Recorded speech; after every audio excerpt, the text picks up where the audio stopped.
Friends, welcome back to mom and dad's world. मैं हूं कामना। पिछली कुछ वीडियोस में हमने बात करी थी प्रीमेच्योर बेबीज़ के बारे में कि उनके कौन कौन से डेवलपमेंटल स्टेजेस होते हैं, क्या क्या चैलेंजेस आ सकते हैं पेरेंट्स को, एंड बेबीज़ के लिए कौन कौन सी डिफ़िकल्टीज़ हो सकती हैं, स्पेशली एक्सट्रीमली प्रीमेच्योर और वो बेबीज़ जो 28 से 32 हफ्ते के बीच में बॉर्न होते हैं। आज के वीडियो में स्पेसिफिकली मैं बात करने वाली हूँ माइलस्टोन्स के बारे में जो कि ज़रूरी हैं आपके बेबी को अचीव करने के लिए, ताकि वो नियोनेटल इंटेंसिव केयर यूनिट से डिस्चार्ज हो सके, यानी कि निकू से डिस्चार्ज हो सके। तो आइए इन्हीं कुछ बातों के बारे में हम जानते हैं इस वीडियो में डिटेल में। अगर आपने अभी तक मेरे चैनल को सब्सक्राइब नहीं किया है then do subscribe to my channel. साथ में एक नोटिफिकेशन का बेल आइकन है, वो दबाना मत भूलेगा ताकि मेरे चैनल की सारी अपडेट्स आपको आ सके।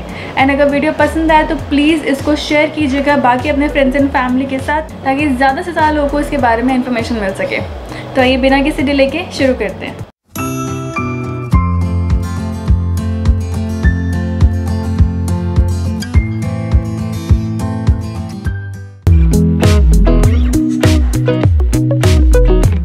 सबसे पहले तो ये जानना बहुत ज़रूरी है कि कोई एक सिंगल रूल या कोई एक सिंगल माइलस्टोन नहीं होता जिससे कि आपका बेबी डिस्चार्ज हो सके निकू से। काफ़ी सारे माइलस्टोन्स के कॉम्बिनेशन के बाद ही आपके बेबी डिस्चार्ज हो पाएगा निकू से। जनरली बच्चे जब डिस्चार्ज होते हैं निकू से वो वही टाइम होता है अप्रॉक्सीमेटली जो उनकी ओरिजिनल ड्यू डेट होती है, बट कुछ बच्चे अपने माइलस्टोन्स थोड़ा पहले अचीव कर लेते हैं तो इसलिए वो जल्दी डिस्चार्ज हो जाते हैं, और कुछ बच्चे थोड़ा लेट करते हैं। It completely depends on your baby. आपके बेबी में कितनी ग्रोथ हुई है, कितने अच्छे रिजल्ट्स उसने दिखाए हैं निकू में, कितनी अच्छी प्रोग्रेस हुई है उसके ट्रीटमेंट में। इन सारे पैरामीटर्स पे डिपेंड करता है कि आपका बेबी कब डिस्चार्ज होगा। तो आइए देखते हैं कौन कौन से इंपॉर्टेंट माइलस्टोन्स हैं। Number 1, breathing without oxygen. आपके बेबी को ऑक्सीजन सपोर्ट के बिना नॉर्मल ब्रीथ करना आना चाहिए, यानी कि उसके साथ कोई ऑक्सीजन सिलेंडर या फिर ऑक्सीजन इंक्यूबेटर अटैच नहीं होना चाहिए, ताकि वो ईजिली ब्रीथ कर सके नॉर्मल बेबीज़ की तरह। अगर ऐसा होता है तो that is one of the milestone जो आपके बेबी ने अचीव करा है। बट कुछ सिचुएशंस में, बहुत रेयर ऐसे सिचुएशंस होते हैं जिसमें बेबी काफ़ी लंबे टाइम तक ऑक्सीजन सपोर्ट में रहते हैं डिस्पाइट ऑफ द फैक्ट कि वो बाकी माइलस्टोन्स अचीव कर पा रहे हैं। तो इस केस में कुछ doctors after looking at all the treatments and all the progress वो ये डिटरमाइन कर पाते हैं कि बेबी को थोड़े टाइम तक और ऑक्सीजन सपोर्ट में रखा जाएगा, बट उसके घर पे तो एक नेज़ल पाइप लगा दी जाती है बेबी के साथ कैरी करने के लिए, ताकि जब तक उसको ऑक्सीजन की रिक्वायरमेंट है, खुद से बेबी नहीं सीखता है, तब तक वो ऑक्सीजन सपोर्ट उसको हेल्प करता रहे। ये मेजरली इसलिए ज़रूरी होता है क्योंकि जितनी जल्दी एक प्रीमेच्योर बेबी बॉर्न होता है, यानी कि जितना वो प्रीमी है उतना ही कम चांसेस हैं कि उसके लंग्स डेवलप हुए हैं। तो सबसे पहला इम्पैक्ट ही लंग्स पे पड़ता है, यानी कि सबसे पहली रिक्वायरमेंट ही ऑक्सीजन की होती है बेबीज़ को, इसीलिए ये एक बहुत बड़ा माइलस्टोन माना जाता है। Second milestone is they need to outgrow as and bees, यानी कि एपनिया एंड ब्राडाकार्डिया जैसी बीमारी को उनको ओवरकम करना बहुत ही ज़्यादा ज़रूरी है। एपनिया, जैसे मैंने अपने पिछले वीडियो में भी आपको बताया था कि एक ऐसा सिचुएशन होता है, एक ऐसी प्रॉब्लम होती है प्रीमेच्योर बेबीज़ में जिसमें वो सांस लेना भूल जाते हैं एंड उनका ऑक्सीजन लेवल, उनका सैचुरेशन पॉइंट इतने हद तक डिप हो जाता है कि वो थोड़े से नीले पड़ने लगते हैं, जिसकी वजह से हार्ट की कई सारी डिजीज़ेस जैसे कि ब्राडाकार्डिया एक बहुत ही कॉमन प्रॉब्लम है। सो टू अवॉइड दैट डॉक्टर्स चाहते हैं कि आपका बेबी तभी डिस्चार्ज हो जब उसका एपनिया क्लियर आउट हो जाए। एंड एपनिया से घबराने की ज़रूरत नहीं है। इनिशियली एज अ पेरेंट आपको बहुत डर लगेगा देखते हुए कि आपके बेबी का ऑक्सीजन लेवल्स कितने हद तक डिप हो चुके हैं, किस सैचुरेशन में पहुंच चुका है, आपका बेबी ब्लू हो चुका है। But over the period of time and in the care of the neonatal experts आपका बेबी इस प्रॉब्लम को ओवरकम कर जाएगा। मेरे बेबी को एपनिया की प्रॉब्लम रही थी काफ़ी लंबे टाइम तक, जिसकी वजह से उसको निकू से डिस्चार्ज नहीं किया जा रहा था। फिर फाइनली मेरे बेबी ओवरकम कर पाया उस प्रॉब्लम को, वो माइलस्टोन उसने अचीव किया and then he was successfully discharge from NICU. So इसलिए आपको फिक्र करने की ज़रूरत नहीं है। ऐसा नहीं है कि ये प्रॉब्लम रिजॉल्व नहीं हो सकता, definitely it will be resolve, but it will take its own due course of time. कई बार बेबीज़ जब ये माइलस्टोन अचीव नहीं कर पाते हैं, डॉक्टर्स को लगता है कि बाकी माइलस्टोन्स अचीव हो चुके हैं, तो इन दैट केस बेबीज़ के साथ में एक पोर्टेबल मॉनिटर दे दिया जाता है, जिससे कि उनकी हार्ट रेट, पल्स लगातार मॉनिटर होती रहती हैं। इससे एक एश्योरिटी रहती है कि आपके बेबी का ऑक्सीजन लेवल्स जो है डिप नहीं हो रहे हैं, एंड इन केस अगर वो हो रहे हैं तो वो आपको सिखाते भी हैं कि क्या क्या आपको स्टेप्स लेने चाहिए ताकि आपके बेबी के जो ऑक्सीजन लेवल्स हैं वापस से ठीक हो जाए। थर्ड पॉइंट इज़ आपके बेबी को अपना बॉडी टेम्परेचर मेंटेन करना आना चाहिए। अगर आपका baby body temperature normal babies की तरह मेंटेन नहीं कर पा रहा है तो वो इनक्यूबेटर से बाहर नहीं आ पाएगा, एंड इनक्यूबेटर से जब तक वो बाहर एक क्रिब में नहीं आ पाएगा उसकी बाकी की ग्रोथ जो है बहुत हिंडर होती रहेगी। So it is very very important milestone कि आपका बेबी इनक्यूबेटर से बाहर एक क्रिब में आए, and that is only possible when your baby is able to maintain some body temperature. Of course जब बेबी डिस्चार्ज होता है तो 100% वो नॉर्मल बेबी की तरह नहीं होता है कि अपना कंप्लीट बॉडी टेम्परेचर मेंटेन कर सके, तो इसलिए कुछ डिवाइसेस दी जाती हैं बेबी के साथ जिससे कि उनके बॉडी टेम्परेचर कॉन्स्टेंटली मॉनिटर होता है। आपको पता चलता है कि आपका बेबी ज़्यादा कोल्ड तो फील नहीं कर रहा, तो उस केस में बीप हो जाती है। So it's like a wrist watch जो बेबीज़ को पहना दी जाती है to check the body temperature.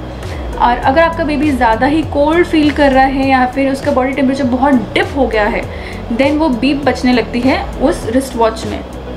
सो इससे आप मॉनिटर कर सकते हैं कि आपका बेबी का बॉडी टेम्परेचर किस लेवल पे पहुंचा है। अगेन दिस इज़ समथिंग जो ओवरकम हो जाएगा over the period of time, but इसको भी समय लगता है। सो इसलिए नथिंग टू वरी अबाउट। थोड़ा बहुत भी अगर बेबी मेंटेन कर लेता है तो it's easy to discharge the baby. Then fourth important point is आपके बेबी को नॉर्मल फीड करना आना चाहिए, यानी कि अपने मुंह से फीड लेना आना चाहिए। जनरली प्रीमेच्योर बेबी जो है सक, स्वॉलो और ब्रीथ का फॉर्मूला नहीं जानते हैं, यानी कि they don't know how to suck a milk, swallow कैसे करना है और साथ में ब्रीथ कैसे करना है। इसका कोऑर्डिनेशन वो नहीं जानते हैं, उनको नहीं आता है क्योंकि उनके नर्वस सिस्टम्स इतने डेवलप नहीं हुए होते हैं और ना ही उनके रिफ्लेक्सेस जॉ के, माउथ के इतने डेवलप हुए होते हैं जिससे कि वो नॉर्मल फीड नहीं ले पाते हैं। इसलिए जब तक वो माउथ से फीडिंग लेना नहीं जानते हैं तब तक डॉक्टर्स उनको निकू से डिस्चार्ज नहीं करते हैं। इसमें कई बार बच्चों को बहुत समय लग जाता है बिकॉज इट कम्प्लीटली डिपेंड्स कि आपके बेबी के रिफ्लेक्सेस कितने डेवलप हुए हैं। कई बार डॉक्टर्स जो है रिफ्लेक्स डेवलप करने के लिए कुछ एक्सरसाइजेस बताते हैं मदर्स को, ताकि वो अपने बेबीज़ के साथ जॉ लाइन की एक्सरसाइजेस करें ताकि उनके जो रिफ्लेक्सेस हैं यहाँ से सकिंग के एंड स्वॉलोइंग के वो डेवलप हो सके नेचुरली। सो इसलिए अगर आपके डॉक्टर ने अभी तक आपको वो नहीं बताया है then do check with them, because इससे काफ़ी जल्दी आपके बेबी सीख जाते हैं नेचुरली फीड लेना। देन फिफ्थ पॉइंट इज़ आपके बेबी को बहुत सारे टेस्ट जो हैं क्लियर करने पड़ते हैं। फॉर एग्जांपल ROP यानी कि रेटिनोपैथी ऑफ प्रीमेच्योरिटी, वो टेस्ट क्लियर करना पड़ता है। सेकंड टेस्ट होता है अनीमिया का, यानी कि आपका बेबी एनीमिक तो नहीं है, उसके अंदर आयरन की डेफिशिएंसी तो नहीं है, वो एक टेस्ट होता है। सेकेंड होता है हियरिंग टेस्ट, यानी कि उसके कान की सुनने की पावर कितनी है, उसका टेस्ट। इस तरह से बहुत सारे और भी टेस्ट होते हैं, काफ़ी सारे ब्लड टेस्ट होते हैं जो बेबी का क्लियर करना ज़रूरी है बिफोर ही और शी इज़ डिस्चार्ज फ्रॉम निकू, ताकि डॉक्टर्स को यकीन हो जाए कि डिस्चार्ज होने के बाद पेरेंट्स बेबी की अच्छे से देखभाल कर पाएंगे एंड बेबी को कोई प्रॉब्लम नहीं होगी। नेक्स्ट पॉइंट इज़ आपके बेबी का minimum weight should be at least 1.8 kg, यानी कि 1800 ग्राम आपके बेबी का वेट होना ज़रूरी है before discharging from NICU. And last but not the least, जो एक और इम्पॉर्टेंट माइलस्टोन जो बेबी को अचीव करना पड़ता है वो है जेस्टेशनल एज। अगर आपका बेबी 32 वीक्स से पहले बॉर्न हुआ है देन उसका 32 वीक्स ऑफ जेस्टेशनल एज पे पहुंचना बहुत ज़रूरी है in order to be discharge from NICU. अगर आपका बेबी लेट से 28 हफ्ते में बॉर्न हुआ है तो जब तक वो 32 हफ्ते में पहुंच के ये बाकी सारे माइलस्टोन्स अचीव नहीं कर लेता है तब तक वो डिस्चार्ज नहीं हो सकता।